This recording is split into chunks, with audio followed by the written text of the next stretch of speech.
open with a human named Captain Eli Rourke, trapped aboard a K-3 prison ship. The K-3 are a cruel alien race that enjoy breaking weaker species physically and mentally. Introduce the mysterious alien girl Datra, whose form is fractured and emits faint, failing amber light. Eli is forced to repair her with alien tools, which are useless against her true brokenness. Establish suspense. K-3 guards are sadistic, the ship's atmosphere is tense, and the girl's life depends on Eli. Eli realizes the cracks are more spiritual or psychic than mechanical. He begins to repair Datra using human empathy and focus, not tools. Datra begins to respond. Small pulses of light bridge the cracks. The K-3 are watching, expecting failure and taking sadistic pleasure in it. Welcome to my channel Sci-Fi Love Story. Thanks for watching. Please like and subscribe. The holding chamber was a cold, metallic cage floating in the black silence of space. Captain Eli Rourke sat hunched on a bare bench, his palms resting on his knees. The faint hum of the K-3 prison ship was a constant reminder that escape was impossible for now. He had been captured while transporting supplies to a distant human colony. Alone, unarmed, and surrounded by alien walls that absorbed sound, he felt the familiar human fear prickling in his chest. Yet he also felt something he had carried all his life: stubborn determination. The K-3 were known across several star systems as cruel and calculating predators. Their bodies were sleek, with glinting exoskeletons that clicked as they moved. Their sharp, multifaceted eyes could dissect truth from lie in a blink, and their obsession with suffering made them terrifyingly efficient jailers. But even in the face of such cruelty, Eli's human instinct to endure had never failed him. A sharp clang echoed through the cell as the door slid open. Two K-3 guards, tall and angular, their limbs moving in jerky, unnatural motions, dragged something into the room. It was a small humanoid figure, huddled and trembling. Its skin glimmered faintly violet, marred with deep cracks that pulsed with a sickly amber light. The being curled into itself as if it could disappear into nothingness. The guards dropped the figure onto the floor with a metallic clatter. One guard placed a small med kit beside the alien. Its tools were crude, designed for mechanical repairs, and the guard's voice, sharp and grinding, hissed, "Fix it. You have until the next cycle. Fail and you both break." Eli's gaze shifted to the creature. It was not a human. It was not entirely alive in any way he understood. And yet, its suffering felt unmistakably real. The hum of anguish vibrating from the alien was more than sound. It resonated in his chest, a frequency that scraped at his bones. He moved slowly, carefully, hands open and unthreatening. "I will not hurt you," he said softly, his voice steady in the cold room. The creature flinched, but one large dark eye peered out from trembling fingers. Eli saw the faint flicker of light within it, struggling to survive. "They gave me a kit," Eli muttered, gesturing to the med pack, "but I do not think this is for your kind of hurt." The alien made no sound, but the pulse of its light shifted, a subtle acknowledgement. Eli crouched further, giving her space. He began speaking of quiet things, of Earth. Not its cities or machines, but moss growing on stone, shells washed smooth by the sea, the slow, patient shaping of rivers. He spoke simply, slowly, letting the words sink into the silence. Hours passed. The creature's trembling lessened, it uncurling slightly, revealing its face, fractured, alien, yet painfully expressive. Its long fingers trembled as it pointed toward the med pack, then toward its own chest. Eli understood. Its break was not mechanical. The tools could not reach it. He opened the kit. Synth mesh, adhesive bonders, micro-soldering tools, useless against the life that pulsed in fractured amber. Eli's own resources were his hands, his focus, and his human stubbornness. "May I try?" he asked. The alien hesitated, then slowly nodded. Eli moved closer, careful. The fractures ran deep like crystal smashed by a hammer, the amber light struggling to flow. He did not touch her skin directly but hovered his hands just above the cracks. He whispered, "Your light is trying to reach itself. I will guide it." He drew on an ancient human principle, long forgotten in the cold expanse of space, the art of repairing by embracing the brokenness, not hiding it. He imagined the amber light finding new pathways, not by forcing it, but by showing it a bridge. His breath fell into a slow rhythm, a heartbeat against the sterile silence of the chamber. At first nothing happened. Then a faint spark of light jumped across the largest fracture. The alien gasped, a sound like tiny chimes. Encouraged, Eli moved to the next crack, repeating the process. Sweat dampened his brow. The strain was immense, not of muscle but of mind and empathy. He was not fixing her with tools. He was showing her own essence the path back to wholeness. Slowly the fractures stabilized. The sickly amber light warmed into a honeyed glow, pulsing steadily. The alien's hum shifted from anguish to a soft resonance, and she lifted herself, unsteady but present. The cell door slid open again. The K3 guards reappeared, their multifaceted eyes cold and calculating. The med kit sat untouched. The lead guard raised a rod that crackled with energy designed to shatter life and cohesion. Eli stepped forward, placing himself between the weapon and the alien. His arms spread wide, a gesture of vulnerability and defiance. "No," he said, voice absolute. The guard sneered, firing the device. Energy struck him in the chest, a wave of agony that tore through his body. Yet Eli's will did not break. He struggled to rise, each movement a battle, yet he stood, defying the intent of the weapon. The alien watched, her light flaring in alarm and understanding. The K3 did not comprehend the human mind's strange resilience. History had tempered it with ice, fire, famine, and failure. The force of human will was something they had never measured. Eli's defiance was not brute strength. It was patience, endurance, and the stubbornness of a species that refused to yield to cruelty. The weapon fired again. Eli's body burned, but he rose, trembling but unbroken. In that moment the alien acted. Her light surged fully, warm and radiant. She did not strike the guards. Instead, she enveloped Eli, transferring the energy of restoration he had guided her to reclaim. His pain receded. His burned skin cooled. His breath evened. Her gaze turned to the K3. The harmonic energy within her body amplified, a wave of sound and light that vibrated through the room. It was not violence. It was correction. It was wholeness made tangible. The guards staggered, their cruel senses unable to endure harmony. They fell, clutching their heads, weapons slipping from their hands. Eli stood, whole and exhausted, beside her. Together, human and alien, they stepped away from the fallen guards. The alarms blared. The ship's systems reacted to the disturbance. Eli scanned the corridors. Escape was possible but perilous. The K3 would not allow failure. Every step was a gamble between life and death, but the human instinct to endure and protect surged within him. Datra, he had learned her name, moved beside him.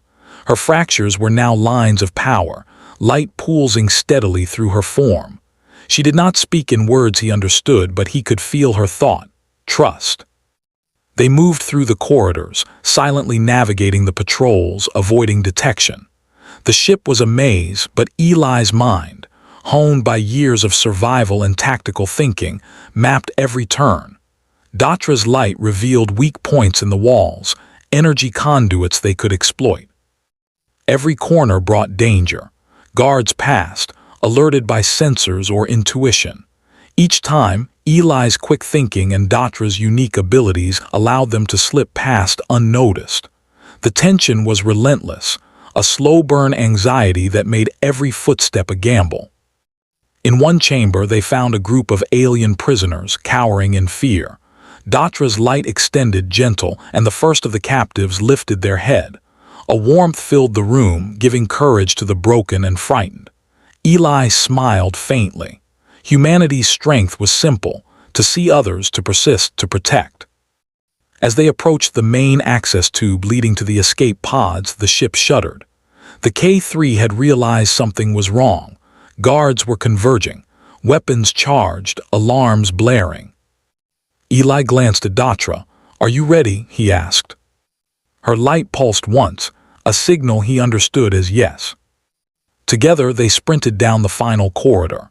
The K3 soldiers fired, energy arcs slicing the air.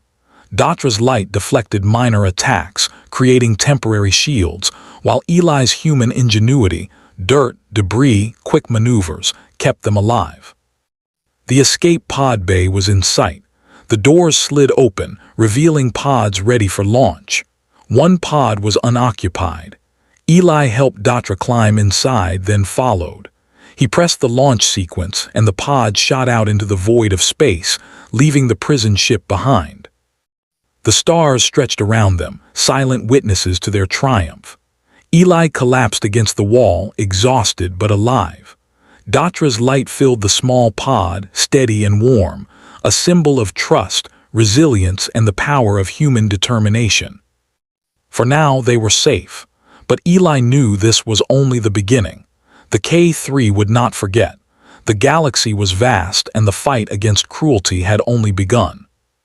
And yet in that small pod, two broken beings, one human, one alien, glimmered with hope, proving that even in the darkest reaches of space, the light of perseverance could never be fully extinguished. The escape pod hurtled through the cold blackness of space, leaving the K3 prison ship behind. Stars stretched like frozen streaks of light, and the silence was absolute, except for the steady hum of the pod's engines. Eli Rourke slumped against the wall, exhaustion etched into every line of his body. His chest still burned from the energy blasts, but the warmth of Datra's light eased the pain, steadying his heartbeat. Datra floated near the center of the pod, her fractured skin now glowing a steady amber. The cracks were still visible, but each pulsed with life and strength. She was no longer the trembling, broken creature from the cell. Her presence radiated power tempered by gentleness. Eli could feel it, a quiet, profound energy that seemed capable of repairing not just her body, but the brokenness of others as well. Eli let himself rest, his mind already running through their next moves. The K3 would pursue them, and the prison ship was armed with weapons capable of destroying a human colony with ease. Survival was no longer just about escape, it was about fighting back. He turned to Datra. "We can't just run forever. If they follow us, others will suffer." Her gaze met his, a silent understanding passing between them. Her light pulsed faster, almost in response, and Eli realized she was ready to act. Together, they would be more than fugitives. They would be a force capable of resisting the K3. The pod docked at an abandoned station on the outskirts of a neutral star system. Rusted and partially damaged, the station was a relic from an older age, overlooked and ignored by most spacefarers. It would be their temporary base. Eli led Datra through the dim corridors, scanning for threats. Despite the quiet, he knew the K3 were clever trackers. They could trace energy signatures, life signs, and even residual psychic traces. In one of the larger chambers, they found a small group of captives, other alien species previously enslaved by the K3. They were thin, weak, and terrified, but the presence of Datra's light had a calming effect. It flowed over them like a warm river, easing fear and instilling courage. Eli knelt beside them, speaking slowly and softly. "You are not alone. We will help you. We will fight together." For the first time in months, hope sparked in their eyes. Humans had a strange power that the K3 did not understand, a stubborn refusal to accept cruelty as absolute, and the ability to inspire others through presence, not weapons. Eli understood that this was the true HFY strength: empathy, courage, and determination. Over the next cycles, Eli and Datra prepared their plan. They scouted the station, patched minor damages, and salvaged old weaponry. Datra's abilities were growing. Her light could now heal injuries, reinforce weak structures, and even influence the mental state of nearby beings, creating a sense of calm and clarity. With her aid, the captives trained, learned to move in coordination, and regained confidence. Eli studied the K3's tactics from the data he had memorized aboard the prison ship. Their strengths were in fear, precision, and overwhelming firepower. Their weaknesses, he noted, lay in underestimating lesser species, especially humans. They assumed cruelty alone would maintain obedience, never expecting willpower, resilience, and ingenuity to be a weapon. The first encounter came sooner than expected. The K3 tracked residual energy from Datra's light and attacked the station with a small strike team. Blaster fire tore through the corridors, and alarms screamed. Panic threatened to rise among the captives, but Eli and Datra acted with calm precision. Datra extended her light into the hallways, forming shields and deflecting blasts. Eli moved among the captives, guiding them to safety, using debris, narrow passages, and improvised traps to slow the K3 soldiers. The alien guards were strong, precise, and cruel, but they had never faced opponents who fought with purpose rather than weapons alone. Eli understood something fundamental. They could not rely on technology to win. They would fight with strategy, courage, and the unity of species long thought weak. It was human intuition at its finest, seeing paths others ignored, finding strength where others saw weakness. By the time the skirmish ended, most of the K3 attackers had been neutralized, stunned, or trapped rather than killed. Datra's light had grown, stabilizing and healing the captives. Eli allowed himself a small smile. They had survived. Days passed and the captives grew stronger under Datra's guidance. Her light was no longer just restorative, it was transformative. Injuries healed, spirits strengthened, and fear gave way to determination. Eli marveled at the effect. She was no longer just a survivor, she had become a beacon. Yet the K3 would not give up. Intelligence from the prison ship indicated the arrival of the K3 Overseer, a brutal commander known for cruelty and cunning. He would stop at nothing to recapture Datra and punish the humans for their defiance. Eli formulated a plan. They would confront the Overseer not with weapons, but with the unity of the captives and the strength of Datra's light. Every hallway, every vent, every old control room was mapped. Every potential advantage was exploited. The captives were no longer prisoners, they were a resistance. The confrontation came swiftly. The Overseer and his elite guard boarded the station, confident in their superiority. Eli and Datra led the captives through hidden corridors, drawing the K3 into the heart of the station. The humans and their allies waited in strategic positions, prepared to strike. The battle was not one of brute force. Eli coordinated distractions, misdirection, and clever traps. Datra's light projected through the walls, creating illusions, reinforcing shields, and inspiring courage. Each captive moved with confidence, their fear replaced by resolve. The Overseer, massive and cruel, confronted them in the central chamber. His weapons crackled with destructive energy. He expected obedience or despair.